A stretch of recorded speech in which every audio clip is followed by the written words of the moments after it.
Well, hello, and welcome to Lessons from the Sidelines, which is brought to you from the Harbaugh Coaching Academy, of which I'm a proud member to be a part of not only that academy, but of that family. And I'm also proud when we get people on here that I think are going to absolutely just crush it on what you can learn especially after they've been in the business of whatever they've done for so long, and they get a new vision or a new recalibration on what matters, what doesn't matter. And I think there's just so much to be learned from that, and we have that today. We have someone that I've had respect for a long time. Was an outstanding player in college. Has been a college coach for a long time, and now is with Just Play Sports Solutions, and that is Chris Hollender. So, Chris, welcome to Lessons from the Sidelines. Coach, good to see you. I appreciate you having me on. I'm flattered to be here. Well, I'm glad you're here, and I want to dive right in because you not only played for an outstanding coach, but you worked for some outstanding coaches.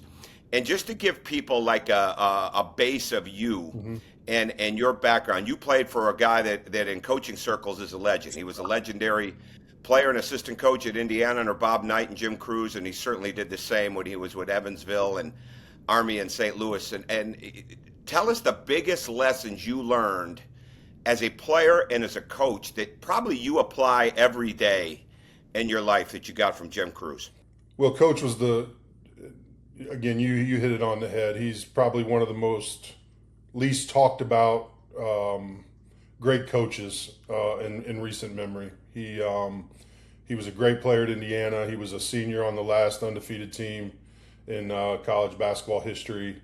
In fact, he's immortalized with one of the biggest statues in Assembly Hall, right in the middle there. And then went on to be an assistant for Coach Knight, won national championship as a player, won national championship as an assistant coach, and then went to Evansville as a head coach for, I believe he was there 17 years and did an incredible job there. After Evansville, went to West Point, a really difficult job. And then from there, he went with Coach Majerus after he left West Point and spent a couple years there as an assistant, and then took over for Coach when he tragically passed away. Um, you know, Coach Cruz was the ultimate teacher, right? There was never a moment in the time that I was with him as a player or as a coach where he wasn't trying to help the people around him get better. Whether we were in the airport traveling to a game and we had some time because back then, in Evansville, there was no chartering, right? So we'd have to jump on a plane in Evansville, go to St. Louis, and then go to Wichita or Missouri State or wherever. And he would grab you in the airport and talk to you about things that you could get better at. And it was a constant every single day of teaching and coaching, and his whole purpose was to help you get better as a player, but then the real purpose for him was to help you grow as a man. And I I owe everything to Coach. My experience at Evansville led to my career. My experience at Evansville led to my family. And so everything, when you lean into people, my father passed away 20 plus years ago. And if there's a major event in my life or something I need help with, that's the first phone call I make. See, that's the ultimate, and that's Jim Harbaugh has said that on here before that he wants to be the coach, the best coach that anybody has ever played for, and it's not just because he knew the most about football or knew the most about making them better, it's because he cared about them the most. And ultimately, that's what you're saying about Jim Cruz. One thing that's well, there's a lot of things that have impressed me about your career, but one common denominator that I think is great for people to hear is you've been in some very challenging situations, and where you didn't have the resources that everybody else had, you didn't have maybe the tradition that everybody else had. Even going to Mississippi State, and you guys were tasked with the job of cleaning up a program that really didn't have a lot of respect. They had respect because they won, but they didn't have respect necessarily because of how they were doing it when you guys got in there and you had to walk into that. And even at Missouri, because you worked for Conzo Martin, if you had to pick two or three things for that leader, for that coach, for that parent, whoever's out there that is dealing with challenging times, that doesn't have everything that maybe everybody else does. How would you break that down? What would you tell them? Well, to your first point, Coach, I think the one thing with the jobs that I did have was, when I started in coaching, I got my start with my college coach. So that was an easy thing for me to do, is to go with him because of the relationship, and I knew what he was about. And he always implored me to never chase jobs, but always chase people, right? And so all the jobs that I've had, whether it's West Point, Evansville, UMKC, Mississippi State, Missouri, I've always been around a high character leader. And the one thing that all those guys have in common is that when things get tough and things are hard, they always leaned into their character, right? And when you lean into your character and things get difficult, you can make 1,000 excuses of why you can't do this or why you shouldn't be able to do that. But when you lean into your character and you lean into the character of the leader of the program, it's a guiding light for you as a coach, right? It allows you to be yourself. It allows you to coach guys hard because you're doing things the right way. You're doing things for the right reasons, and that would be my, again, I mean, we've had some things in my family here over the last couple of years that have been unexpected, and there's no blueprint for them. And you just have to lean Sure. into your character and lean into the things that have been a guiding light for you over the years. Well, and you bring up so many good points with that, and I think what I've always been impressed with you and the people that you've worked for is there was never Right. excuse making, right? It was like we're going at it, and I think that speaks to the character of you, the people that you've worked with, and how you've gone about it. Well, now you're in a business, though once a coach, always a coach. There's no doubt about that, but you're in a business that is in really the business of helping coaches and programs. And before we dive into this, because I think people are going to really gain a lot in this analytic number world about what really matters, what doesn't, and then we're going to dive into some of the better teams on both sides of the ball and hit those aspects. But tell us not only how you got in with Just Play Sports Solutions, but really how would you sum up what Just Play Sports Solutions is really all Yeah, about? so the company was started in 2015. I was an assistant coach at UMKC. Essentially, I was sitting in my office, and this 20-year-old kid walks in my office and goes, "Hey, I have an idea." I play, and his name's Austin Barone. He's one of the smartest guys you'll ever be around. He's really ambitious, has an incredible entrepreneurial spirit. But he walks in, he goes, "Hey, I play football at Kansas," and he played for Charlie Weiss at the time, and he's a kicker on the football team. And he said, "Hey, we're really trying to affect the learning curve with our football program." He's like, "I sit in the locker room. We have playbooks that are this thick that constantly get moved in and out. But when I walk into the locker room, I see guys on their phones." And so what he was trying to do was bridge the gap on as technology was evolving, the learning for all student athletes was changing in the classroom or all around them. And that's essentially how the genesis of the idea came about. Now we work with 1,300 plus teams across 4 sports. We're in the NBA, WNBA, NFL, NHL. We work with 400 plus Division I teams, and essentially what our goal is to impact winning, right? And in the areas that we impact the most are player teaching, opponent scouting. Now we've gotten into roster management with the way the landscape is changing in college athletics, and then what you talked about with analytics. And what we're most excited about is we've been a leader in the space for coaches on how to better teach their players, how to get them prepared better for years. But now we've really invested heavily in the analytics and the front office side of our platform. Well, and I think before we get into basketball, let's talk football because obviously you're involved in the NFL. This is an NFL Brothers podcast and Leadership Academy. So let's talk about what you bring in a general view, and then get specific as you want. What you bring to a college or an NFL type franchise with what you Yeah, I do. think the one thing that's constant, and I don't deal with a lot of football stuff, Coach. So I'm going to be general with this, but digital playbooks, having the ability to get in there and get your playbooks organized, and film share and opponent scouting are the three biggest areas in football that we affect. Now with the addition of our roster management, our front office suite that we've added, those are really the main areas of that we affect football. And again, like football is it's different than basketball with play, like talk about playbooks, right? Like, and again, this is an uneducated conversation because I've never been in a football locker room. I don't want to act like I have, but the amount of paper that those coaches go through because one route can change in a play or one coverage can change. You got hundreds of people on the team. The amount of time and effort and energy that goes into getting those playbooks organized, one piece of paper in, one piece of paper out. We're trying to streamline those processes, and we're trying to create a very organized, a very efficient ecosystem for their coaches to get information to their players. The players can have it right at their fingertips with our app, on their phones, on their pads, on their computers, and they can study. They can get prepared, and you can get information to them quickly, as fast as you need to.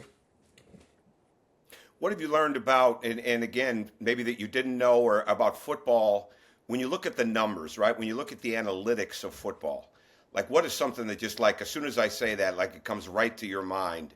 Because obviously we have football people that watch this, but we have a lot of people that are coaching other sports or leading in other areas and raising their family.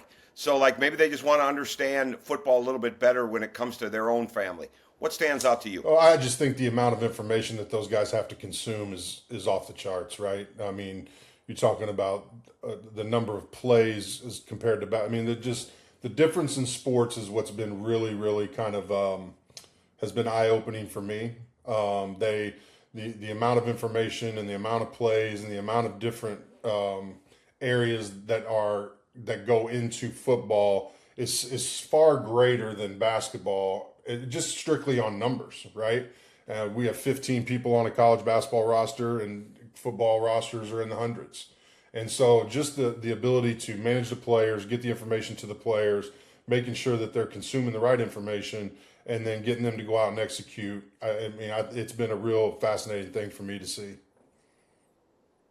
Let's talk about some of the general terms, and we're going to get into some evaluation before we get into the teams. But you pick up a box score now. You pick up a post-game box score, and then we're going to get into the stat sheet of a team stats. But you pick up a post-game box score or a halftime box score. Where are your eyes going now? I would say on a general box score, and I don't look at general box scores much anymore, Coach, right? Sure. Yeah, but if you're the general person like most Yeah, of us. I would say that I would go directly to offensive rebounds for us and for the opponent, and I would go to turnovers for us and the opponent.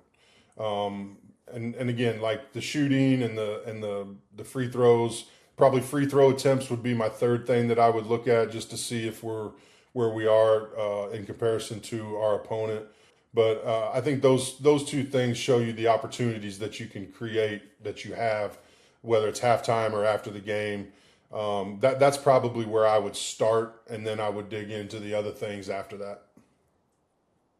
Do you look more at rebound differential or rebound percentage when you're looking Rebound at percentage it? for sure.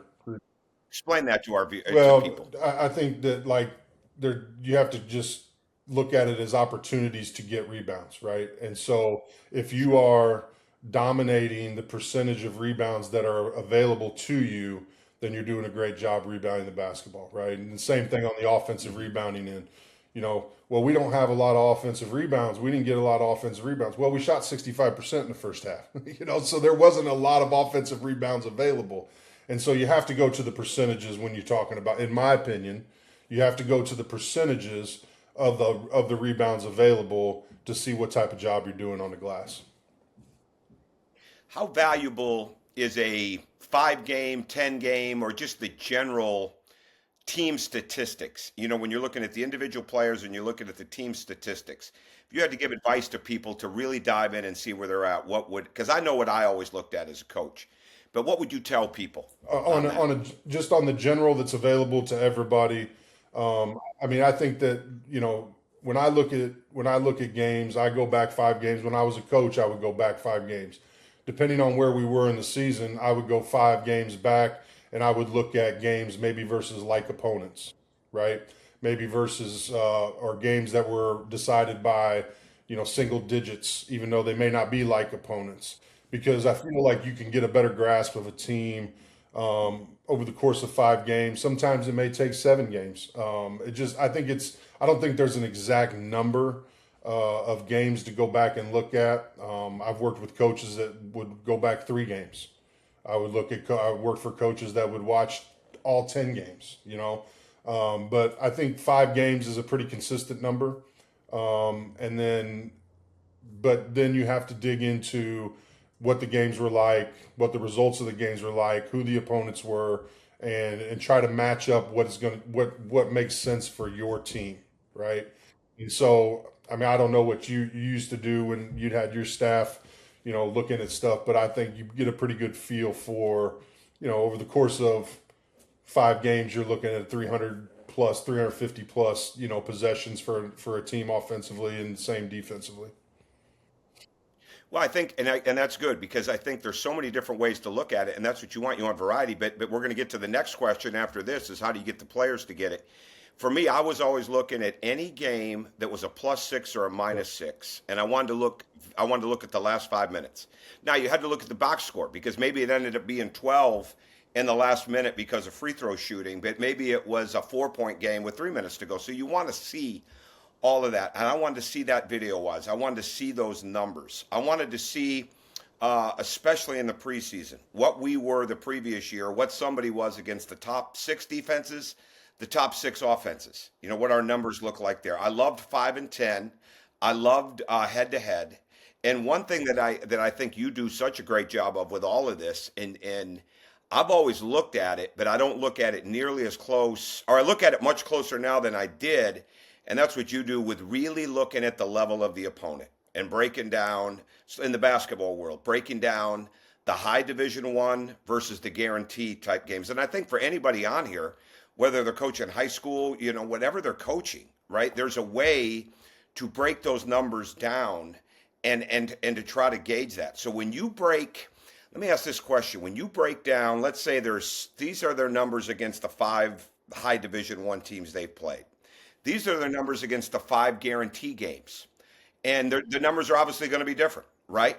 How do you view that in the sense of getting a really good snapshot for a coach to be able to get things across to his team with those differences? Yeah, I mean, it's a great question because I think each team probably is different in where they are as a program, where they are as at that point as a team. You and I have talked about this a lot. I really like to dig into lineups, and I really like to see player impact in lineups. We talked about Arizona, right? We've talked about Arizona quite a bit this year, and they have a fantastic team. I believe they're still undefeated. They've played a very good schedule, but they haven't played as many high major games as some of their the other team. Michigan's played more high major games than they have, and so. But the one, like we talked about, the young man Burries for Arizona, right? And when you're looking at these teams and you're trying to figure out what makes them go, I always like to look at, okay, let's take a look at Burries, for example. In high major games, when Burries is on the floor, they've played 6 high major games, so there's a total of 240 minutes available. They haven't played any overtime games. Sure. Well, they're plus 92 when he's on the floor in 160 minutes of game. It's an amazing stat. For a freshman, right? It is. But then you go, okay, Absolutely. so they're a really good team, so they got to be really good with him when he's not in the game. Well, there's been 80 minutes with him not in the game, and they're -5, and so that player's impact is so important for Arizona right now that's something as a coach that is scouting or getting prepared for Arizona that I know that I want to try to get him out of the game, or I have to make sure that we're aware, even though the other guys are getting more attention nationally. This young man is super important, and so I feel like you get a better feel for teams that are equal to your level, or You can throw games in there when, you haven't played your best, and you can try to figure out why that other team, maybe they were not at your level. But those are the ways that you can really evaluate your team. You can evaluate your opponent, and you can dig into the things that are deeper than just, oh, this guy averages 12 points a game and 3 assists, right? Well, his impact on winning, we just heard Coach Wade, go kind of on a little bit of a rant the other night about his guy, and he's made a comment. He goes, he was plus 13 and didn't make a shot, right? And so there's the impact, the player impact in winning is something that you have to dig into, in my opinion, in order to figure out why really good teams are good.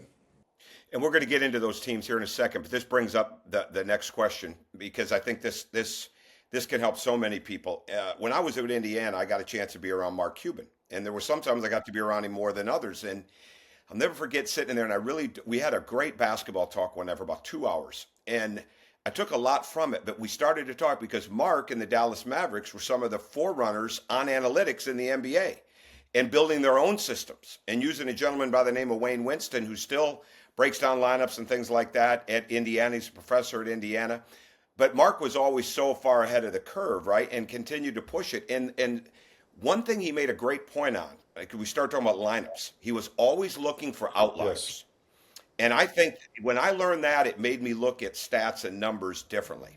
And I bring that up because I think in this world, it's really, really easy, whether you're in broadcasting, whether you're in journalism, whether you're a coach, whether you're a fan, certainly in the gambling Yeah. world, it's really, really easy to just dive into the Yep. numbers. But unless you understand the numbers, right? And most gamblers understand the numbers. Unless you truly understand what you're looking at, it becomes very, very hard. It becomes almost like white noise. It becomes like there's so much there. What advice do you give the coach, okay, that is going to deal with his players, and to make sure that he's giving them the most important things, because there's a lot of things that go into winning, but giving them the most important things that they need to get ready for each individual game? What would you say? I would say number one, you have to understand what's important to that coach. You have to Sure. understand what their philosophy is, what they hang their hat on, what's the identity of their team. When you watch basketball games, you can quickly find out what the identity of a team is if you really pay attention to how they play the game, right? Take Clemson men's basketball, for example. Their identity is solidified in toughness, grit, defense, and taking, being detailed on everything that they do. Well, how can you see that? Well, if you turn on a Clemson basketball game, all five of their guys are going to be in a stance at all times, right? So that gives you a guiding light to say, okay, defense, details, all these things are important to Clemson basketball, and it shows up in their numbers. They're one of the teams that I'll talk about today. And so I think that's the most important thing is figuring out the philosophy, figuring out what's important to each coach, addressing those things, and then, for example, and then as you go into each individual game, let me stop there, because you have to keep getting better in those areas, right? You have to keep getting better. Your players have to keep getting better as the year goes on. You can't get caught up in all the scouting and opponent scouting when you have to continue to develop your players and the things that are important to you. Now, as you get into scouting, for example, this is an example that I use all the time. About 3 years ago, I was working with an ACC client, and they were getting ready to play North Carolina. And what we try to do is we try to find one or two possessions a half to give you an advantage somewhere, because as you know, once you get into conference play and you start playing these games where teams are very familiar with you, they're familiar with your players, you're going to have to find an advantage. No different than a race car, right? No different than a race car team that's trying to get their car just a fraction of a second faster so they can win those F1 races or the NASCAR races. They're trying to just manipulate something here or there on the car. That's what we're trying to do with basketball. And so I told him, I went and I pulled up back to your point about the number of games. I pulled Carolina's last 8 games, and I was just looking at things that jumped off the page to me. And one of the things that really jumped off the page to me was they had a lot of possessions after their opponents had made free throws where they were scoring in the first 12 seconds and scoring at a very, very high level, like 1.45 Hmm. points per possession. And that may be just kind of words, but it's a very Which is it's a great enormous. number, right? Yeah. And on like 68% of their possessions after a made free throw, they were scoring high level early in the clock. So I told them, go to the film, find out what they're doing, and let's try to eliminate that area of their game to try to give us an advantage in that area. Because you're not going to take away everything. You just can't. It's an impossible task. Sure. And so Carolina had beat the team before. They came to this team's home gym, and I don't believe that Carolina got a point after a made free throw against them, and that team won the game. Wow. Now, I'm not Wow. saying that that's why they won the game, but it's not why they lost. It It helps. helps, right? And Yeah, so that's exactly. You're finding that's edges. exactly You're we're finding trying to edges. find an edge. We're trying to find a possession here and there, and we're trying to do those things in scouting, but we're also trying to do those things with our own teams and self scouting. For example, how do you take analytics to the practice floor? Well, maybe there's questions that we have because we might be getting 1.3 points per possession after an opponent's make for a team. Hmm. But after a made free throw, we haven't been as successful and we're only at point 0.8. How do we get better? How can we adjust and give ourselves a little bit more of an advantage to get that number up so now we can win one possession in the first half and two more in the second half?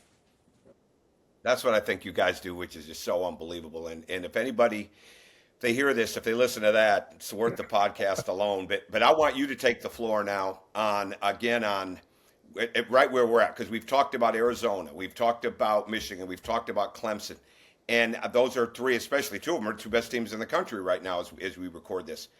Who are the best offenses right now in college basketball from the way you see it? Well, I mean, obviously, like, And take anybody you want. Take any part of offense you yeah, want. I've taken, I've been doing some research on this, um, and I'll start with the obvious one in Michigan. I mean, Michigan is right now they are playing at a level that is equal to all the Final Four. Like, if you take their stats right now and look at all their stats, we did a study last year on the top 20 seeded teams in the NCAA tournament, and we looked at offensive efficiencies, defensive efficiencies, all the areas of their team. And Duke's numbers last year were like outrageous. And right now, Michigan's numbers offensively and defensively are better than Duke's numbers were last year. They're getting their effective field goal percentage coach right now is almost 62%, and they're holding teams to 40% on the effective field goal percentage side.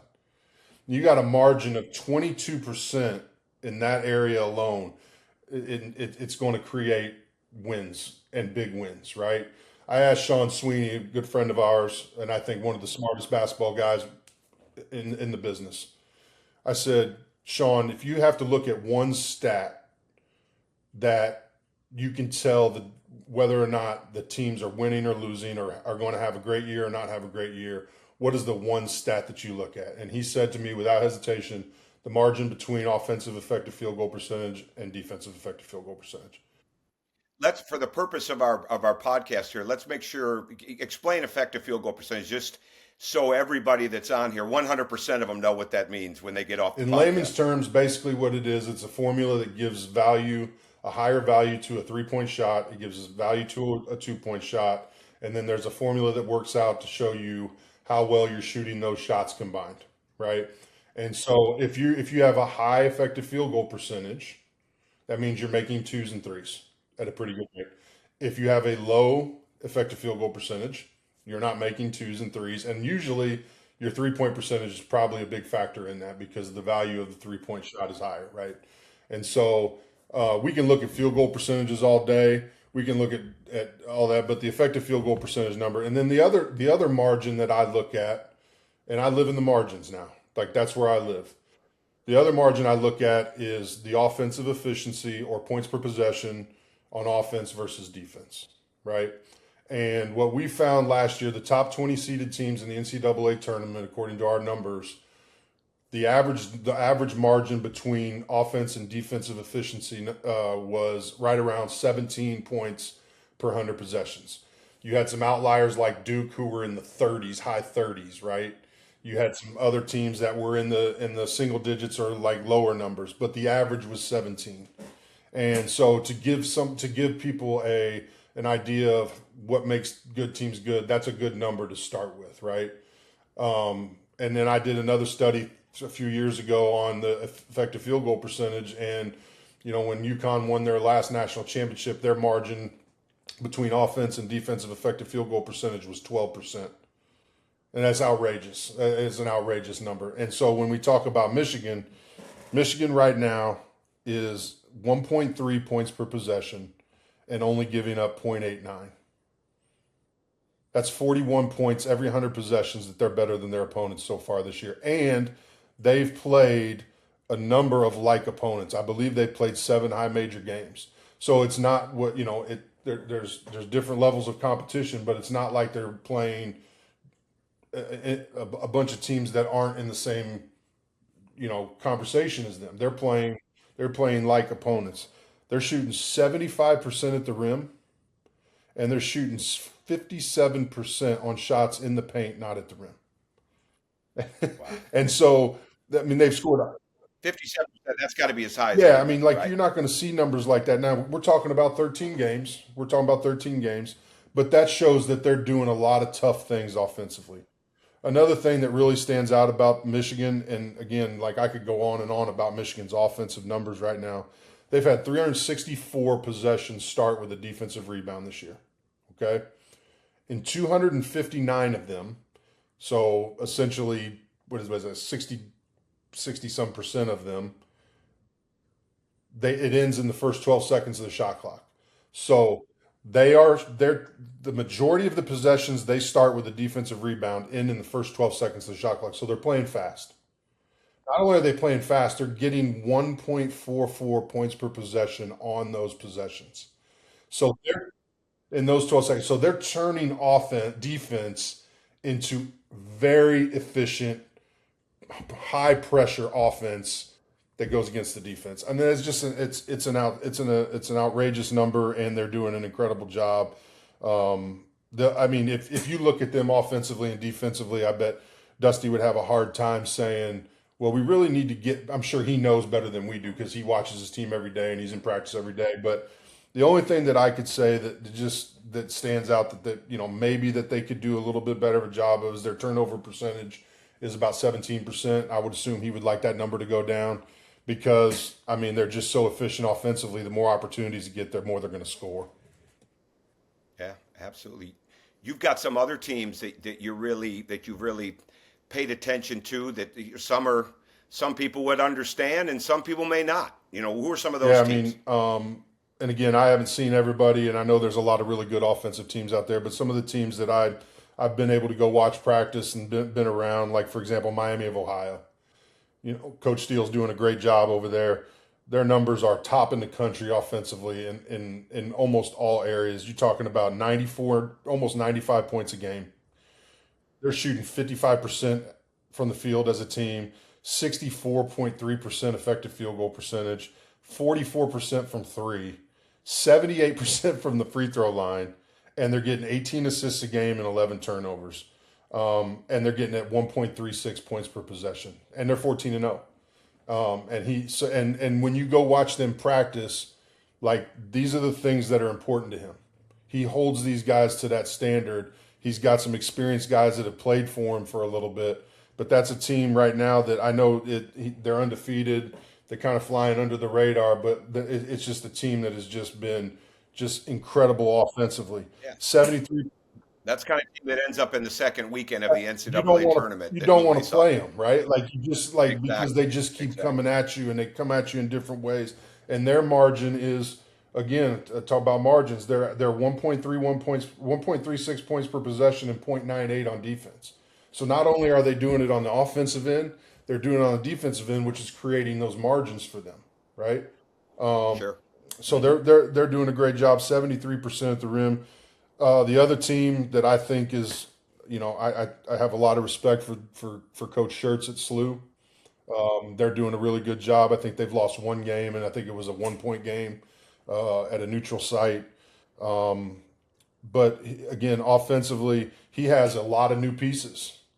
And the one thing, and we can talk about this too, but the one thing that he does have is he has a guy by the name of Robbie Avila or Avila. I don't want to mispronounce his name. Robbie might be he's the best leader I've seen in college basketball. When you go to practice, his voice is louder than most of the coaches. The players gravitate to him, and that's such an advantage for Coach Schertz because he understands his system. He has institutional knowledge of the coaches, the coaching staff, how the system works, and they flow into offense. They're hard to scout against, but like listen to these numbers here. Like they've only had 56 possessions end in the last 6 seconds of the shot clock all season. So they're getting excellent shots early and often. And I think that's what if you ask any coach, that probably the goal is to get the best shot as fast as you can, right? In the first 6 seconds of the shot clock, they get 1.28 points per possession. In the second 6, they're 1.43. In the third, they're 1.22. And in the fourth 6, they're 1.31 for a total of 1.31 points per possession. And 19 and a half assists a game, only 12 turnovers a game. They've only taken 12 non-paint 2-point shots in 14 games. And so I don't necessarily subscribe to we're not taking long twos. I think that is completely up to the personnel, up to the teams, up to the coaches, and what they're most comfortable with. But if they have a philosophy, they're sticking to their philosophy, and they are not taking many shots outside of the paint. I mean, 40.2% of SLU's shots are at the rim, right? And so when you think about Coach Schertz, his offense, it's a free-flowing, lot of threes, da-da. No, they take a ton of shots at the rim. They put a lot of pressure on that rim. And I think that's one of the things that makes them really, really difficult. I mean, their effective field goal percentage is off the charts, 3-point percentage off the charts. He's doing an incredible job. And, modern basketball, they want to call it, they use terms like layers and scaffolding. But what Coach Schertz is doing is he's running motion, right? And all those guys are on the same page, and they know exactly what their roles are and what they're supposed to be doing when the ball goes. No different than Coach Knight or Coach Cruz or all the great Royce Waltman, all the great motion coaches of all time. He's got his team to buy into. This is what we're doing. This is how we're doing it, and you got to execute at a high level. And we're seeing it right now. You mentioned Robbie Avila, and he's a leader, and people in basketball know him. Maybe a lot of other people don't. Well, probably 6, 7 months ago, not too many people knew Trinidad Chambliss at Ole Miss and knew that story. And Fernando Mendoza was not the household name that he is at that period of time. Both guys that had played, one was in Division II, one was at Cal, but they were very low recruits, right? Even Trinidad, I think the ratings came, he was the 60th rated quarterback in the portal. It just goes to show, and there's so many different ways to do it. And when you care, when you have leadership, when you're confident, but Robbie is an outlier. He's a 6'9", 6'10" guy that may lead him in assists, but he's probably as good a passer as there is or as a big guy in the country. And I think those are the kind of things. There's so many different ways to win, and getting your players better, understanding how you want to win is so big. It really is. Let's hit some more offensive teams. Let's hit some more offenses that stand out to you. Well, I've been on the Vanderbilt train for even before the season started. Sure. I got a chance to watch them play this summer, and very close with that staff. Work closely with. Yeah, you were on Vanderbilt by the second week of November. They were probably 5-0 at that point. So I'm fortunate to be able to be around those guys. I think Mark is an incredible basketball mind. They did a great job in the portal of recruiting to their system, recruiting to their style.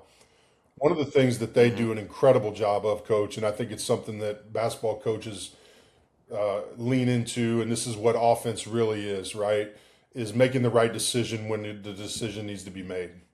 And if you watch them play, the whole purpose of offense is to get defenses in rotations, right? We want to get them in rotations. We want to get them out of their shell. That way we can create opportunity to score, whatever. You can't get teams in rotations if you can't make decisions after you've been aggressive. Their guys do an incredible job of making the right decisions when two people get on them. So when they drive the basketball, whether it's a guard, a big, if they're getting doubled in the post, they're coming off a ball screen getting trapped, they make great decisions when there's two people on them, and it's something that it's a really fun to watch, and then what happens then is they become unselfish, right? Because then there's one more pass to make or another opportunity to put pressure on the paint. But it all starts with the guy who makes the initial play to get two people on him, and he makes the right, correct play more 80% of the time.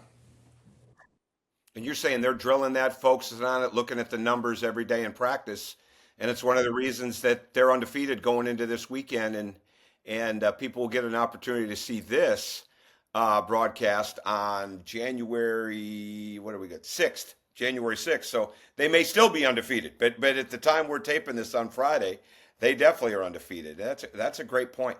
Let's bring up another team that's like that because we're running out of time. But Nebraska is very similar to that. Talk about Nebraska. Nebraska is very interesting because Fred has always had a reputation of being an incredible offensive coach, right? He has an incredible offensive mind. He knows how to manipulate matchups. He does a great job. And I have some numbers on them. One of the things that really stands out about Nebraska this year is their defensive numbers are off the charts right now. Like off the charts, like 37% defensive field goal percentage, 45% effective field goal percentage, and I'm rounding numbers here a little bit. They're guarding the three at 29.7%. Teams are only shooting 17% of their shots against Nebraska at the rim. So they are choking the paint. 17% at the rim and 19.2% on shots in the paint, not at the rim. So only 36% of shots against them are coming in the paint. That's an incredible number. And they're allowing teams to shoot over 50% of their shots from three. And so what they're banking on is we're choking the paint. We're not going to get in rotations. And what not getting in rotations does is it allows you to be a great blockout team because you're always attached to someone, and that keeps the other team off the offensive glass. They're doing an incredible job defensively, like 0.95 points per possession defensively over the course of 13 games. I mean, just outstanding numbers. And they have an old group, they got a mature group. I think and again, to my point, teams are only getting 24% offensive rebounds against them. And so See, that's amazing. And that goes back to what you said at the beginning with what's the first thing you're looking at in that that's right. stat sheet is the offensive rebound numbers both ways. And we've got to wrap this up and we could totally keep it going or do another show. What we'll do, if you will, we'll come back in the Yeah, season and we'll get back into this in the season and not just picking up from where we left off, obviously, but seeing where it's at, seeing where some of these teams are at and who's made those jumps. But hopefully people will take away from this that yes, we're talking about talent, we're talking about players, but not at one point in time did we bring up who was ranked what, other than me bringing up Robbie Avila. Not at one point did we talk about who was being paid the nope, most, inside of these games. What we're talking about is the margins. What we're talking about is finding an edge. What we're talking about is what your belief system is. And it doesn't matter what sport you're in. It doesn't matter if you're in a sport or not. It doesn't matter if you're a school teacher. It doesn't matter if you run a business, work in a business, if you're a leader, a manager, subordinate, or just getting started. You have to find a way to that's impact right. winning. And there's so many different ways to go about it. And this has been awesome. I mean, I'm dropping my head because I'm taking some notes and we end up talking to each other. So I know some of the stuff you're saying, but Chris Hollender, this has been awesome. This has been fantastic. Just Play Sports Solutions. You've gotten just a taste of what that company can bring. As he said, they're dealing with over 1,300 teams. Doesn't matter if it's the WNBA, the NBA, college, NFL, college football, NHL. Phenomenal what you're doing. You're one of the smartest people I know, and you are. You have been for a long time. But these 45 minutes have showed a lot of people what I see. So Chris, thank you. And on behalf of the Harbaugh Coaching Academy, this has been Lessons from the Sidelines with Tom Crean. We'll see you next Thanks, Coach. week.